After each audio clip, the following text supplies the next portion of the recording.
की आता आपल्याकडे MRIGSची बरीचशी कामं चालली आहेत, विशेषतः गोठे असतील, जनावरांची किंवा विहिरी बांधकाम केलेलं आहे, विशेषतः मातोश्री पानंद योजनेचं काम चाललंय की ज्या पानंद योजनेच्या माध्यमातून सुद्धा सगळ्या नागरिकांना या सगळ्याचा फायदा व्हावा यासाठी शासन खूप चांगल्या पद्धतीने निधीची उपलब्ध करते. परंतु ज्या पद्धतीने या सगळ्याला उशीर होतोय, जाणीवपूर्वक उशीर होतोय, अशा काही तक्रारी नागरिकांच्याकडून येत होत्या. त्यासाठी आज सन्माननीय या विभागाचे जे काही रोजगार हमी विभागाचे उपजिल्हाधिकारी आहेत त्यांच्या अध्यक्षतेखाली डेप्युटी CO ग्रामपंचायत आणि एक्झिक्युटिव्ह इंजिनियर बांधकाम जिल्हा परिषद या तिघांच्या माध्यमातून नेमकं गाव पातळीपासून ते याची शासकीय मान्यता आणि निधीची प्रत्यक्ष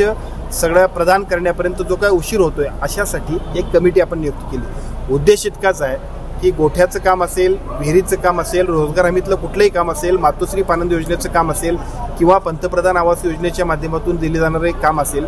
या कामाच्या मस्टरपासून प्रत्यक्ष पैसे मिळण्यापर्यंत जो विलंब होतोय त्यामुळे लोकांच्या मध्ये एका बाजूला योजना चांगली आहे पण त्याचा लाभ होत नाही अशा पद्धतीच्या तक्रार आहे. याची वस्तुस्थिती ही कमिटी 1 महिन्यामध्ये आमच्यासमोर सादर करेल आणि त्याच्या माध्यमातून जिल्ह्यातल्या सर्व नागरिकांना रोजगार हमीची कामं झाल्यानंतर तात्काळ निधी उपलब्ध होईल आणि तो होत असेल तर त्याच्यामध्ये अडथळे कुठले येणार नाहीत याबद्दलची स्पष्टता सुद्धा आम्ही घेतोय की ज्याचा फायदा होणार आहे.